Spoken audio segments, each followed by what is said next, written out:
I'm an addict. My name's Mark from the capital area. Welcome to the mothership.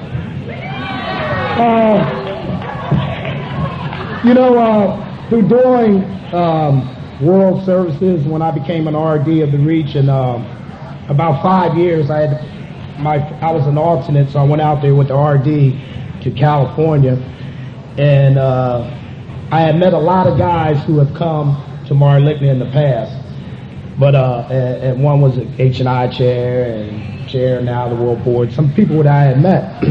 So I was introduced to this guy, and they introduced me to him as Yo Steve, and I said, what the, Yo Steve? So then we talked, and we kind of hit it off right away. I had the pleasure of going to his home group, which they called R2K, or it was some Recovery 2000, and we jumped off in there, and they had a jazz player, pianist in there playing the piano, and they had some women in the back cooking food, and this was like an hour before the meeting even started. So they was fellowshipping. They had before, during, and after. I've had the pleasure of sitting down breaking bread with his family. I know all of his sponsors. I know his sponsor. I know his grand sponsor. And it's just, like I said, when I go out there, he treats me just like, one of the family. So without further ado, from the west side area of California, I'm going to give you Yo Steve.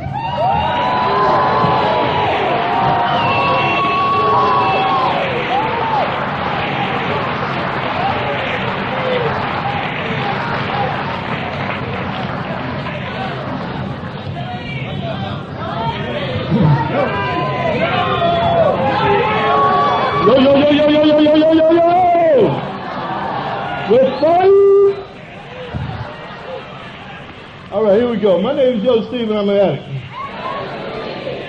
The first thing I like to do, man, I like to, Diane's husband. That's Mark, Diane's husband, Mark. He asked me to explain to everybody how I got this name, Yo Steve, And since we're doing something called Unity Through Service, I think I need to share this with you, man, that I got this nickname because I had about 60 days clean.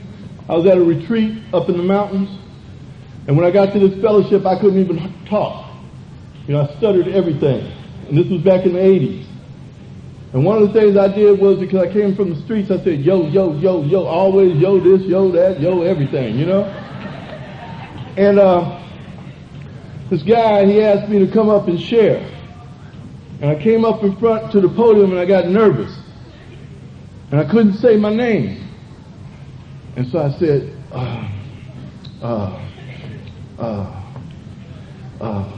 Yo Steve, and I'm an addict. And what happened was, everybody in unison said, all right, y'all got it now, huh? All right. So let me tell you what happened from there. I got involved in hospitals and institutions.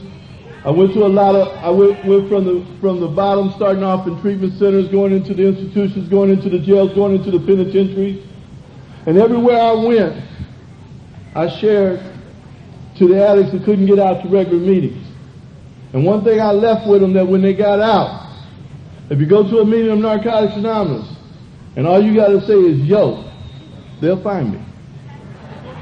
And you know what has happened, man, is throughout the years of recovery, man, there's been people, man, that came out of the penitentiary, man, and they just stayed clean, and they call me, and they find me, and they still call me Yo Steve, man, and I have gotten so many gifts, man, by being able to maintain this nickname, Yo Steve.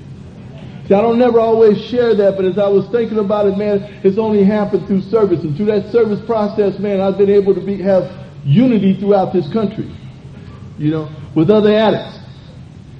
It's really a privilege and an honor to be able to be asked to come and share at Marlickna 17. Something that's very dear to me is service in recovery. If you're a service junkie, congratulations. You know what I mean? Because there's only a few people that will do this thing called service. I didn't see a lot of people staying up for over 15 years. I don't know about none of y'all. I didn't see them just jumping up, hey, you know what I mean? I saw y'all throwing napkins at the newcomers. I wish we threw napkins at the old timers. You know? Hit them upside the head. Because if you're not going to be of service, man, you're going to lose this thing. You know? Some of you may disagree. Some of you may agree. But I believe the way we keep this thing is by giving it back and giving it back to the newcomer. I believe in the process, man, of us touching another addict, man, they stay clean. I'm going to get into my story, man, but I just want to kind of just touch on a couple of things here. I have some real good friends, man, here. I'm from the West Coast. There's sunshine every day. You know, it is cold here. I understand, Bob. It is cold, you know. My friend Jimmy Jam from Hollywood is here, and he just follows me all over the country everywhere I go, and he's in service of this fellowship called Narcotics Anonymous. It's the first time he ever seen snow. And people is like called some people in Baltimore that picked him up at the airport in Baltimore, that took him to Philadelphia, that drove him all around. He's going to share in New Jersey, man, and he's just so fucking excited. You know? And you know, like Mark was sharing, man, like when anybody comes to Los Angeles, they look me up. And I believe, man, that wherever we are in this country, if we be addicts, there ain't nothing so important, man, as not to help out another addict when they're in another city that they don't know anybody there.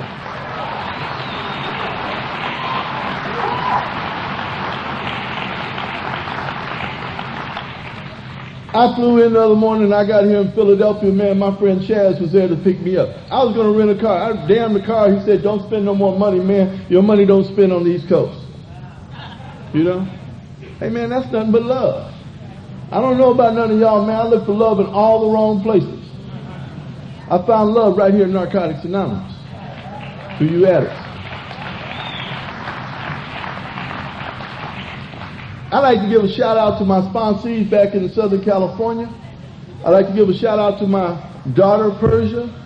I'd like to give a shout out, man, to the addict, man, that just can't get it, man, that may hear this tape one day, man, and say, you know what? I'm going to come back and keep coming back because I don't need to go nowhere else but this program called Narcotics Anonymous.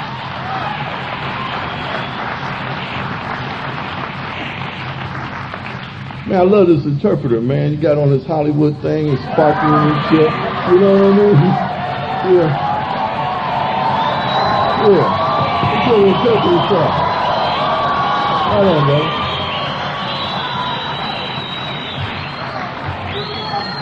All right, I see you back there. You know what I mean?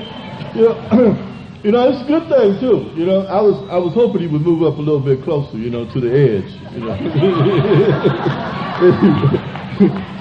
you know, I gotta tell you, man. Sometimes I get real nervous. You know, before this, but let me tell you what I gotta do, man. Every time I get ready to come to the podium, man, I go to the bathroom. I get down on my knees around that linoleum, around that toilet, where I spent so many times before on that toilet. And I get back and I get in touch and I put my head in the toilet and ask my God of my understanding to use me as an instrument. To be able to share something. To take me back to remember where I came from. Now I know there's somebody in this room tonight, man, that don't remember where they came from. And there's somebody in this room tonight, man, that's just aching. You know, I'm here to make the comfortable uncomfortable and uncomfortable comfortable. You know, I put my head in the toilet, man, and it takes me back, man. It reminds me, man, of how many times, man, my head had been on the side of that cement, man, on the side of that white porcelain, man, and slobber running down my mouth, man, and just couldn't take it no more. Reminds me of the times, man, I can hear the paramedics, man, taking me away, man, in the ambulance saying, we're losing him. We're losing him. And I hear the faint sound. Remind me of the time, man, I took vomit and spit it up, man, and put it into a vial and put some baking soda in it and try to shake it up to get one more rock. Remind me of those times, man, I took that last, them cotton balls that I done collected, man, over and over again, man, put them in a spoon, trying to get one more only to get a cotton fever, you know. Remind me of them times, man, of crawling around on my hands and knees on the floor, man, putting length on a pipe to get an illusion. That's what it reminds me of. See, I got to tell you, man, that I've been a victim all my life. I come to Narcotics Anonymous. I'm no longer a victim. I'm only a volunteer. You know, I was born and raised in South Central Los Angeles. I was hearing about this South Central area, and I got a little bit. I felt like I was at home again. You know what I mean? You know, and I'm gonna move around up here a little bit sometimes because I get excited. You know, I love Narcotics Anonymous. I don't know what you love, but I love Narcotics Anonymous. You know what I'm saying? And when I say I was born and raised in South Central Los Angeles, man, I was born to an addict. I had a mother, man, that was a heroin addict and a prostitute. Had a mother, man, that left me at the babysitter one night and never came back again. And see, I didn't know nothing about that story until I was 3 years clean. They told me that that I went from state home to state home to foster home, and in those days, man, what happened is that if you was like an abandoned child or went to one of these places, man, that you got paid monthly. And these parents picked me up, man, from this foster home. They eventually adopted me when I was about 5 or 6 years old, man, and happened to be a black family. And for 30-something years, man, I tried to prove I was black. You know. And the reason why I say that, man, is because I know we come up in these rooms, man, and we're looking for trying to find identification. At least I did. You know, even though I might have stopped using, I still came to these rooms looking for identification. I wanted to belong so bad. I wanted to be a part of something so bad. My color wasn't right. My nationality wasn't right. My financial situation wasn't right. My education wasn't right. I always thought there was something wrong with me. I always thought I had 2 left feet. I always thought I just did not feel a part of nothing. That's why when I see disunity in the rooms of Narcotics Anonymous, I get upset. You know, I get upset when we start separating in these rooms, man, and start saying, well, that area over there, and this group over here, and this, all that kind of madness. Thank you.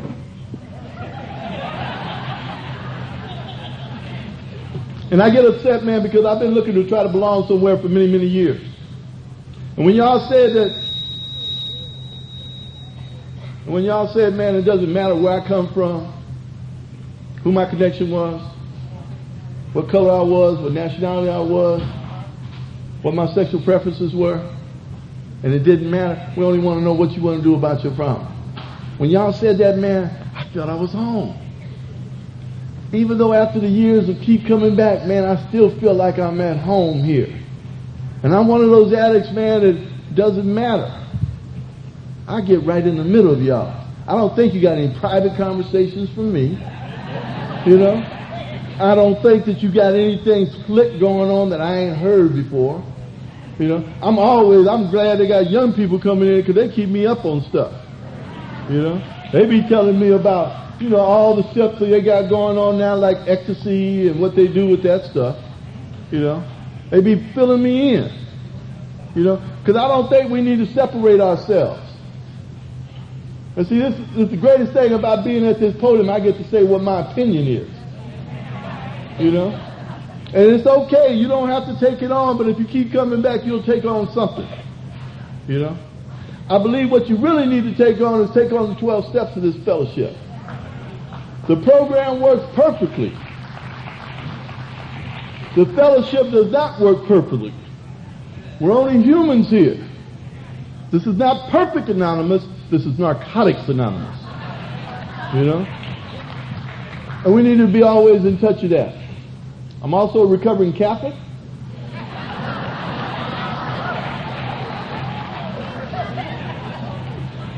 You know, I had one of them punishing gods.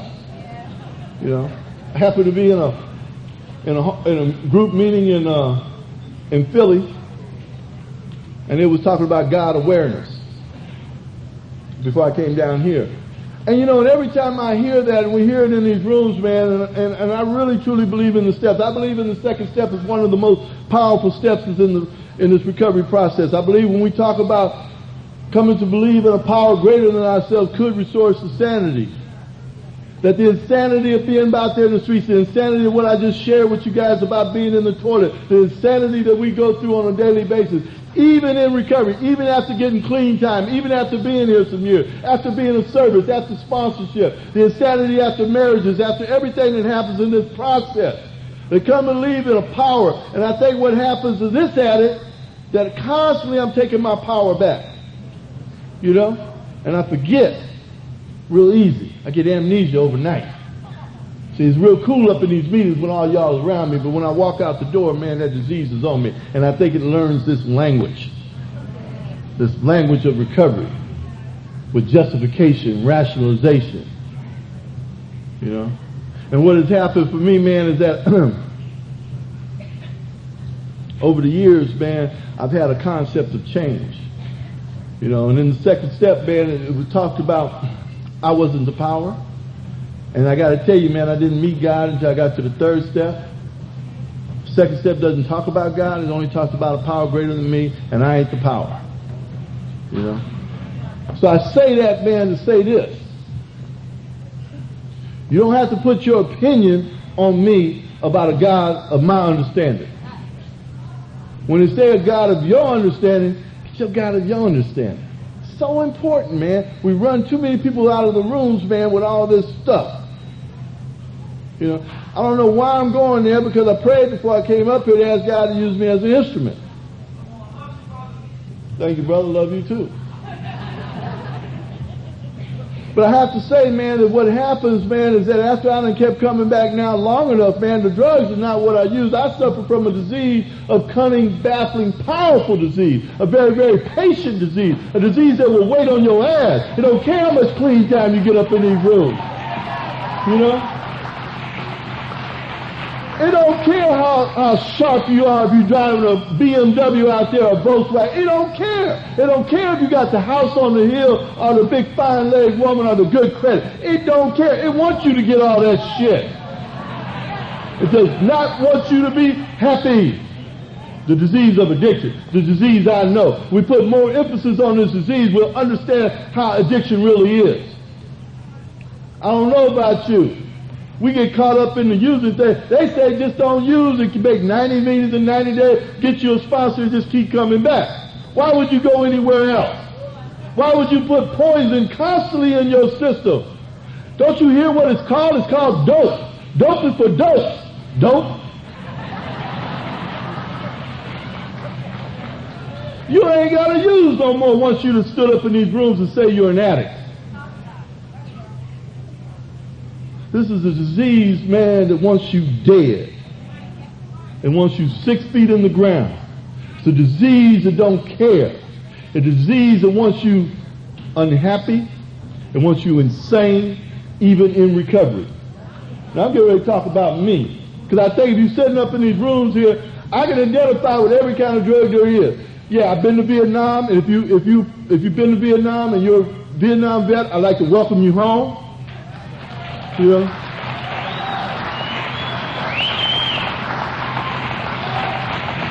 I didn't hear that until I came back to these rooms. A friend of mine was killed in Vietnam, man, and I thought it was my fault. See, I always thought it was my fault. I thought because I was born it was my fault. See, I got mad at you when you talked about your mother in these rooms. I wanted to use. I got mad when you talked about your father, because I didn't have one. I wanted to use. See? I always looked for reasons to be angry. And I didn't know that I needed to do some work on me. I can articulate and read steps and act like I know steps, to go to a sponsor and write steps and everything. But to take the steps, to internalize the steps, to utilize the steps, to work on something on me, to make me a better person, to make me a gentleman, I wasn't about that. I wasn't about that. I was looking for you to take care of me so I can blame you when I fucked up. I wanted you to tell me how to do it, how to make it better. I want to have a reason to blame. I don't know. I blamed all my life. You know, I wanted them slicksters on the streets. I came back from Vietnam. I wanted to be Iceberg Slim. I wanted to be a super fly. tell you a little story. I even wanted to have the cool. I always wanted to be hip, slick, and cool. I ain't going to lie to you. I always wanted. You see how I try to stand up here now? I'm trying to be cool now. But the fact is, thank you, Cassie. Cassie, I am cool. Give me a hand for being cool. You know, my man.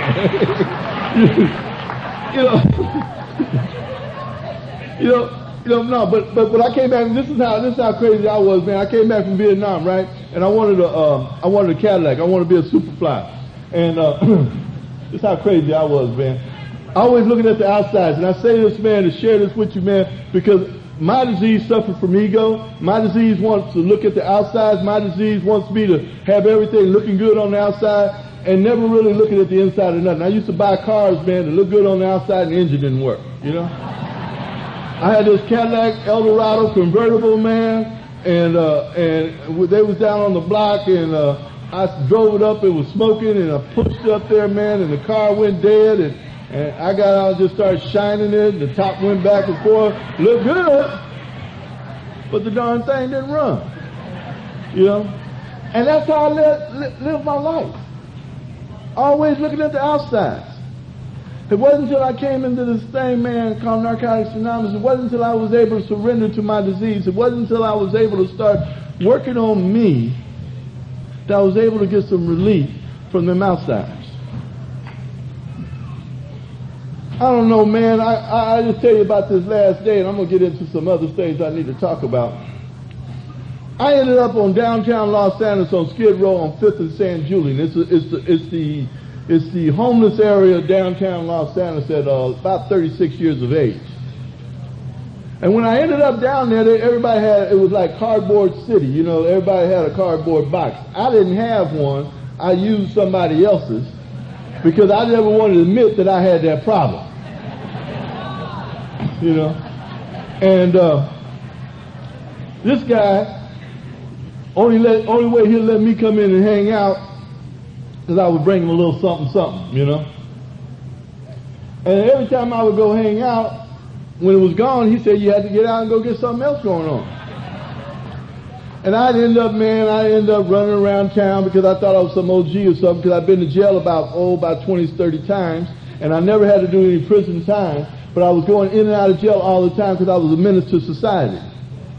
I was always one of those ankle biters that was always around the situation. And I always looked like I was a perpetrator, you know? Perpetrator, rather, you know? But I would have talked big game if I went to jail for a few days. I would talk like I've been in jail for 10 years. And I'm telling you about me, you know? And what ended up happening, I ended up in one of these dope houses, man, because I was down there pumping gas, and I would go to this dope house every other day and act like, because I had this broken 357 Magnum I used to keep, right? Because I wanted to look bad, you know what I mean? I kept it in my waistband, right? and it's funny now. It wasn't funny then, you all right? You know? So I was off in this dope house, man. I've been up in there for 7-8 days, and dope man came in the house, man. And he's a youngster, man. He came through an 8-track on the table, and the ladies of the night rushed the table. And I've been sitting around there picking up lint off the floor and asking everybody for a kibble or bit. You know, getting frustrated and everything by now. You know, getting mad, getting angry inside, getting upset, feeling guilt and shame, just feeling just terrible about myself. You know, and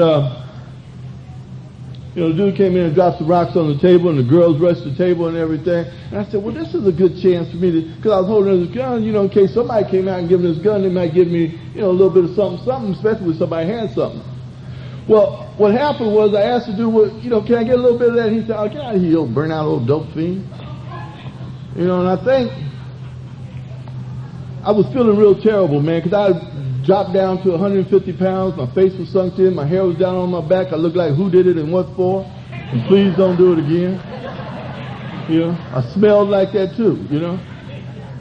And what happened, man, is that the dude dropped the rocks on the table, man, and I rushed the table, man, and I felt this gun, man, and I pulled this gun out, man, and I was going to give it to the dude, man. And in the process of bringing it out, I pointed at it. His hands went up. Everybody else's hands went up. I said, don't nobody move.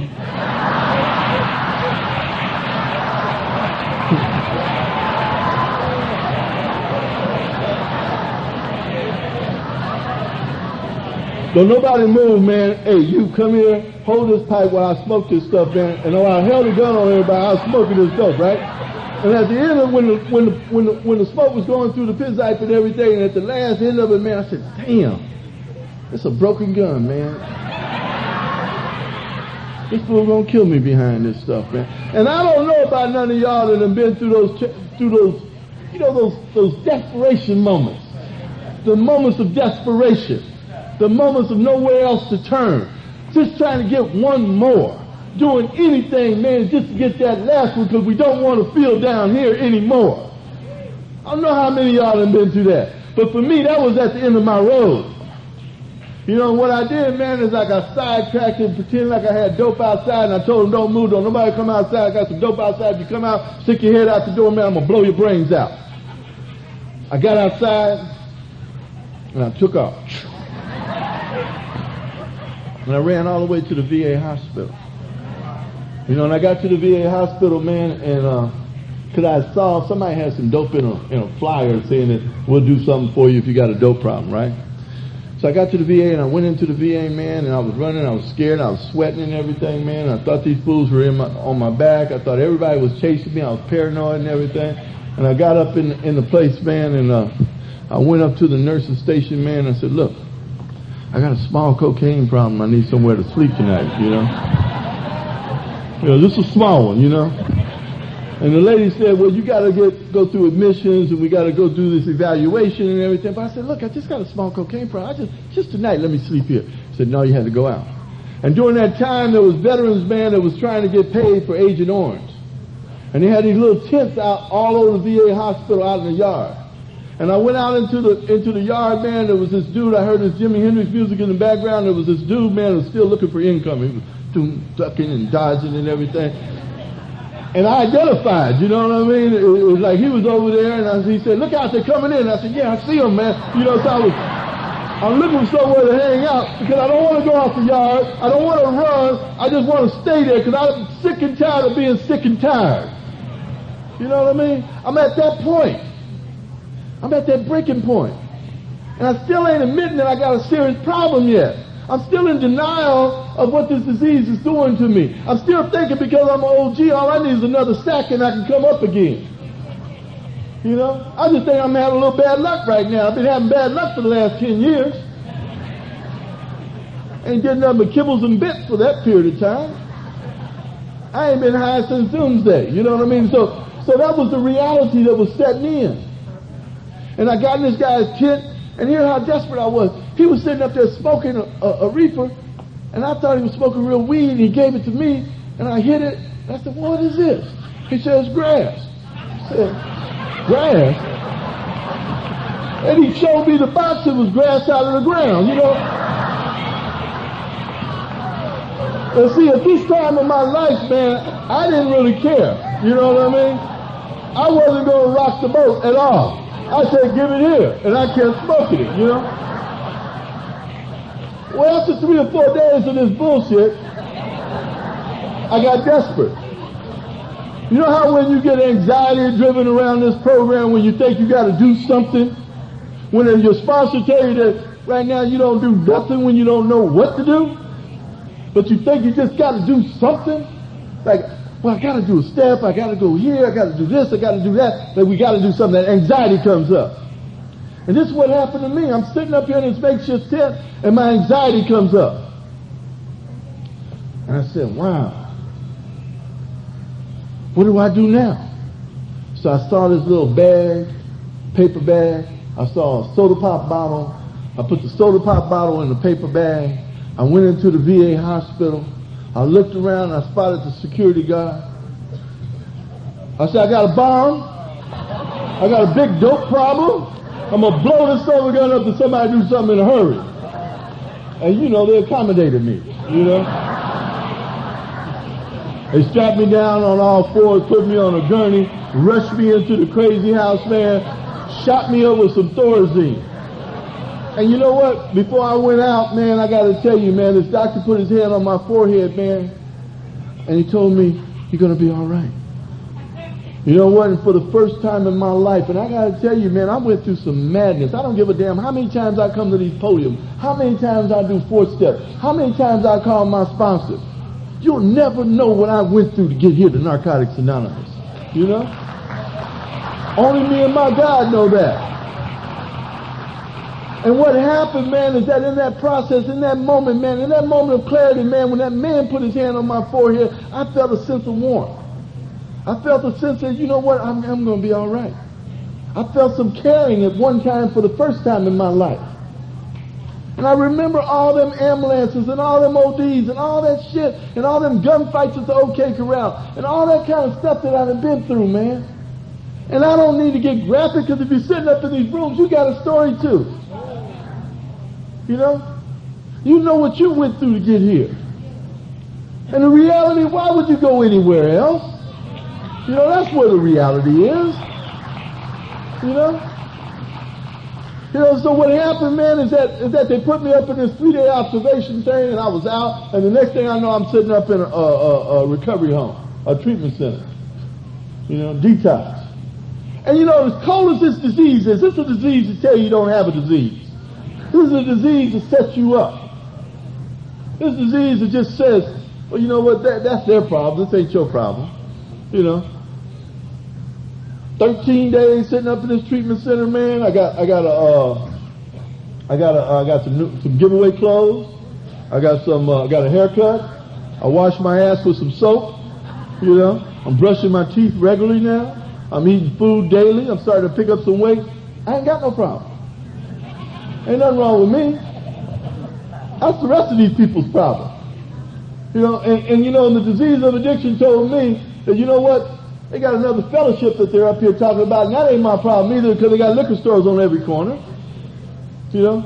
So I couldn't identify, because I heard the first step saying I was powerless over dope right now, and that's the only reason my life is unmanageable. So what I did, man, is I ended up telling the counselor, I said, I'm leaving this son of a gun. You know, because y'all can't do nothing for me. And what the counselor told me, he said, look, I got a panel coming in here from Narcotics Anonymous tonight, and before you leave, why don't you go to this panel and listen to the speaker? And you know, and I didn't hear panel. I didn't hear anonymous. I heard narcotics. And my thinking told me that I could go to this panel and I'll know somebody on the panel that will give me some narcotics, and I can go back out there and get it going on again. Because that's all I was really looking for, was another sack. Because this wasn't for me. It wasn't all you jolly people and all that other good horse stuff going on around here. Y'all talking about some steps. I ain't seen no step yet. Talking about happy, joyous, and free, and I ain't happy about nothing. 36 years old, and I ain't got nothing to piss in yet. You know? So I need some money. And I went to this panel, man, and I heard my story. Now, see, I don't know. And see, we keep coming back around here, man, and we keep doing inventories, and we keep doing research on ourselves, man. We keep with our sponsors. We keep hearing people share around this process. We hear our story. And I have never, that panel was there that night, and that guy told my story, and I have never seen that addict again. But that man told my story. And at the end of him telling my story, man, is that he looked kind of like me. And I knew I was adopted. And I went up to him because he had so many similarities like me. I just figured he was my long-lost brother or somebody. And that's how I think. Because how could he know all this about me? So I slid up to him after the meeting, after everybody else left the room, and I said, "Say, check this out, man. What's your last name? Because you might be, you know, maybe one of my long-lost relatives and everything." And he did one of those little smirking type of things, and he said, "You know, my last name is Addict, and keep coming back." So I got my first resentment in recovery, you know what I mean? So, you know, so I found out very early around here is that you don't give resentments, you give resentments, you know. If you give resentments around here, they're the ones that got to carry it, you don't, you just get it off of you, you know. But he said, and I got angry and I got mad, I went back to the room and I'm leaving here and I'm waiting for somebody to grab me and say, "Please don't leave," and all that other kind of stuff, because I really didn't want to go nowhere, you know. And finally, an addict slid up to me and said, "You're a fool if you leave." And quite naturally, I gave him the finger. And another guy told me, man, well, why don't you go to a meeting with us? I said, for what? He said, just come on, go to a meeting with us. So we was going off the grounds. So I go off the grounds and go to the meeting, man, and at the meeting, man, that they was doing some kind of basic text study, man. It was doing a basic text study, and it was talking about the serenity prayer. And the guy was sharing about the serenity prayer, and he said, God grant me the serenity to accept the things I cannot change. He said, I can't change people, places, and things. He said, give me some courage to change myself. For the first time, man, you know, I was thinking about that, man, way back then. You know, courage to change myself. See, I never wanted to change. I was always trying to be somebody for you. I was always wanting you to accept me. I was always thinking you was the problem. You know? I always wanted you to do what I wanted you to do. I didn't have no courage, man, to try to change me, to try to do something for me, to try to stop putting the poison in my system, to start trying to be more responsible in my life. I never wanted to do nothing for me. And he said the key thing, man, to this whole thing, man, I believe it today and I believe it now and I always believe it and I share it with my sponsees, you know. Give me the wisdom to know the difference between the disease of addiction and recovery. You know? And, you know, just that little bit of thing that we say when we gather up and we get this energy together and we talk about that, man, is so important. Is that I'm in search of the wisdom. I'm seeking the wisdom to know the difference between the disease and recovery. And I got to tell you, with 14 and a half years clean, I'm still having a problem. You know, that's why I have to keep coming back. I have to keep sitting in these rooms, man. I have to keep sharing with y'all. I got to keep listening to y'all. I got to keep taking these steps, man. I got to keep talking to a sponsor, man. I got to keep helping the newcomer, man, because I'm searching for the wisdom to know the difference between the disease and recovery. Left to my own devices, I leave out of here recovery man and become addict man out the door. And when I become addict man, I ain't hearing nothing. That started my process of recovery in Narcotics Anonymous. That started my process of being able to go ahead and get involved into this program.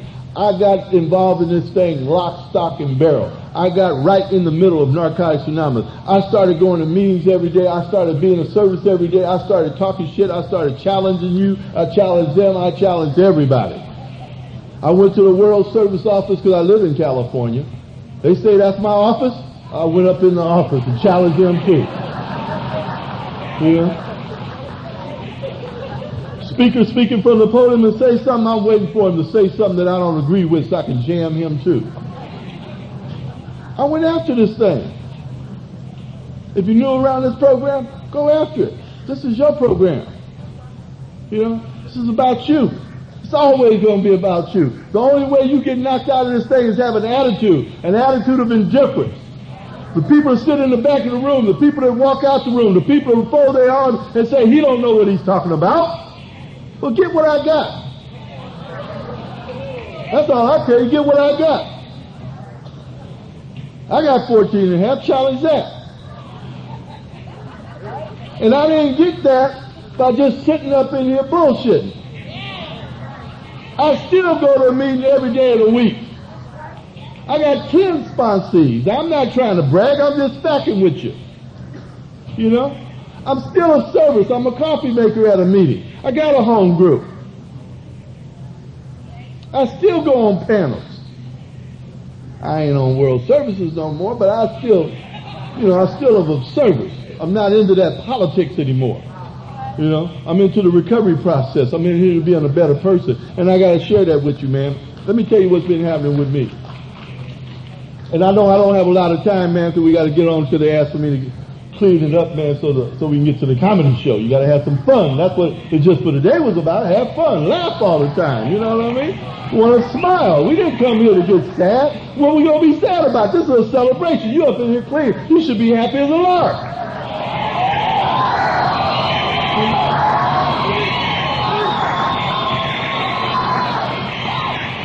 Some of y'all gonna dance tonight, and you dance, you might even get lucky. So you know how it goes. Everybody knows what happens at these conventions. You know? I ain't looking to do that though. I want you to know. You know what I mean? But I'm a firm believer in this. Let me tell you about this part right here. Like I told you, I got involved in this recovery process and the time went on. You know, I got some time around this program. I started spitting on candles. I got 5 years around this program, man. I found myself broke, disgusted, and can't be trusted. 5 years. I got into the fork in the road, man. I'm still caught up in the financial security. I'm a firm believer that people relapse in Narcotics Anonymous. 90% of them relapse behind finance and romance. Take that one to the bank. Got a job? Guess I'll go use. Won the lotto? I think I'll use. Lost my job? I better go use. Can't pay my bills? I think I'll use. My girlfriend left me. Think I'll go use. Fell in love today. Might as well use.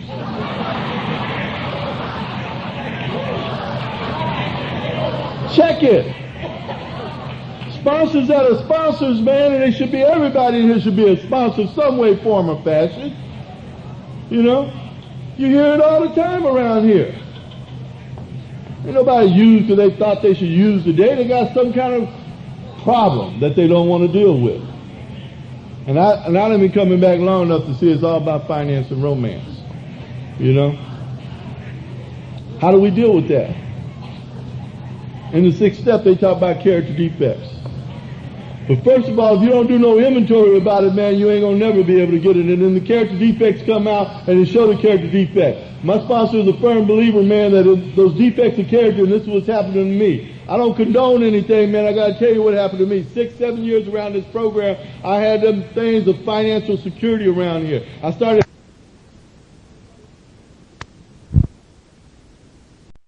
They told me if I keep coming back, it's gonna be okay. And one more time, I got myself caught up and went back and put on those comfortable old shoes. And behind that, man, I got my hand slapped. My guy just slapped my hand and got me back into the process. You know? That's a miracle for me. I don't know about none of you, but that's why I'm standing here sharing with you today with 14 and a half years clean. You know? Because I got back in the process and I got started doing things that I was supposed to be doing around this thing. I started helping newcomers again. I got involved. In that process, man, I had a little baby girl. A little baby girl, people done heard about this story before. Little baby girl was a premature baby. She wasn't supposed to even be alive. She was born, man, 3 months ahead of time. And I hear this, man, because through this process, man, this is how I believe my mother has come back to me. It's through this little girl. I found something about love through this little girl, man, that's wow, beyond belief. You know? You know, I share this with you, man. The little baby, she's going to be 5 years old on March the 31st, right? She's been the joy of my life, you know? She's been the mother, the love that I always wanted to get. I've been getting through this little girl. Her mother and I are going through a divorce, you know? Relationships don't always work around here, but they do get better if you keep coming back. See, I don't protest to try to be treating myself bad no more. Okay? And I don't believe I need to treat another human being bad either, even mentally. And what has happened, man, that I went through this separation and this divorce, man, I'm going through this divorce and I'm taking responsibility today for my actions. I'm handling my child support. I'm showing up for my child because there was never no one there for me. My child, man, is a joy to see me. She tells me, man, she wakes me up in the morning when she's staying with me on my time to be with my child, man, and rubs my face and tell me, Daddy, your skin is beautiful. I was always looking for some woman to tell me my skin was beautiful. That never happened. She told me and put her arms around me and tell me I love you so much. I talked to her today on the phone before and she said, Daddy, are you going to share tonight? Well, do a good job. You know? See, these are the things, man, that I was always searching for. I was always searching for this kind of love and caring. She was a star. I was telling Kathy today, man, she was a star at her school, man, and she had to make cupcakes. Well, you know, she ain't had her mom's, and you know, I'm a guy of cool and hip stuff, you know. And she had to make these 24 cupcakes. And I ain't never made no cupcakes. I went to the store with her, man. We got the little cupcake tray thing, man. Bought the box of dough and got all the icing and the sprinkles and shit. And I made cupcakes.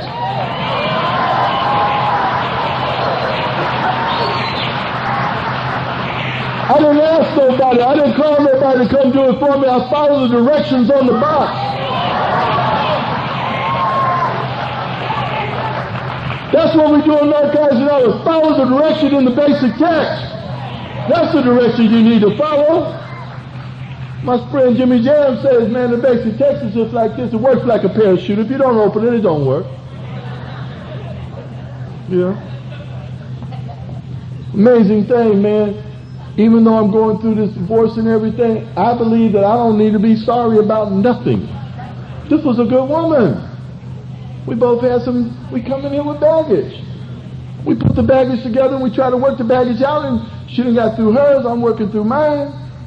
She's a good person. I'm not mad. Why should I be mad? She done gave me a beautiful daughter, man. You know? And what I'm doing today, I just get up, man, and I show up, man, I ask my God to see what he wants for me, and something else is in store down the line for me anyway. You know? I'm dating today. And when I say I'm dating today, man, I ain't dating just to get something. You know? I'm dating to be a gentleman. In the true sense of the word, gentleman.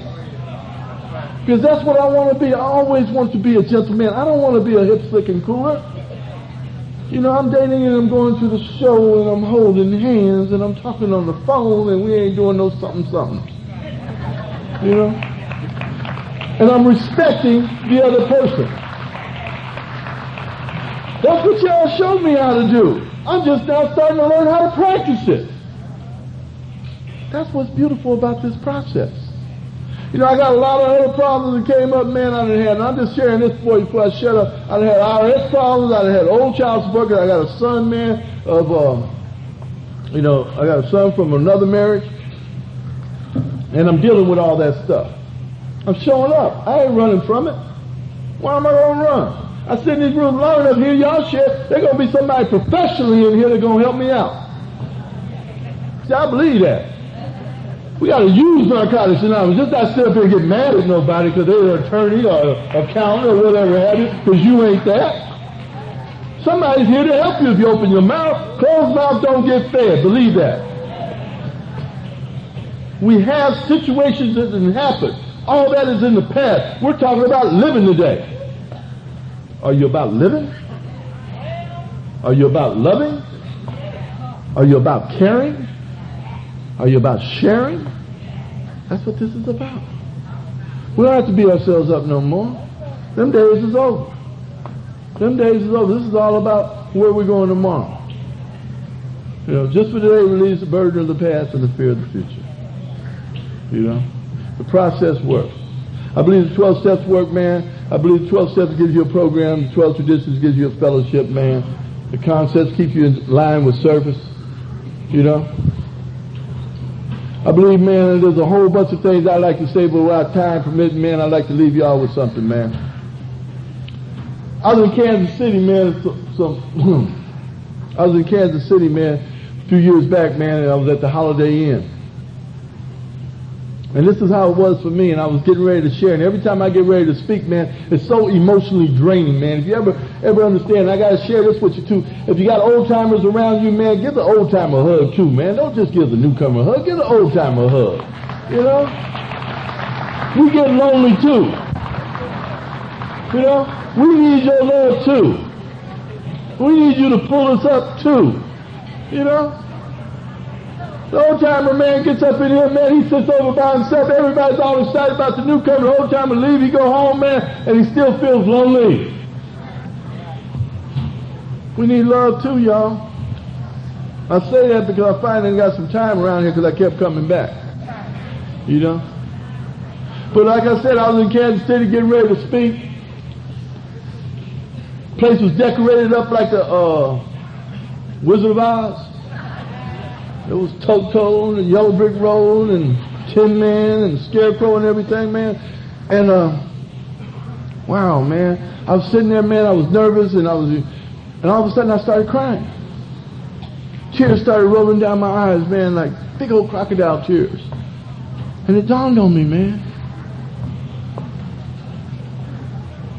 Just like the scarecrow, man, I lost my brain behind using drugs. Just like the Tin Man, I lost my heart behind using drugs. Just like the lion, I lost my courage behind using drugs. Just like Dorothy, man, I've always wanted to go home. I found home here at Narcotics Anonymous.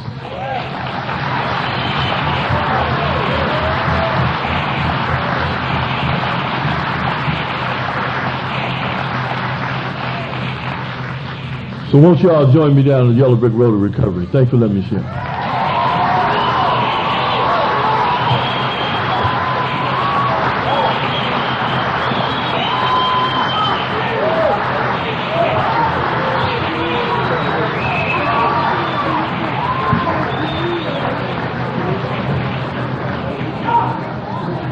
I think somebody's going to read Just for Today, and then we have a nice way of closing. Is it burning?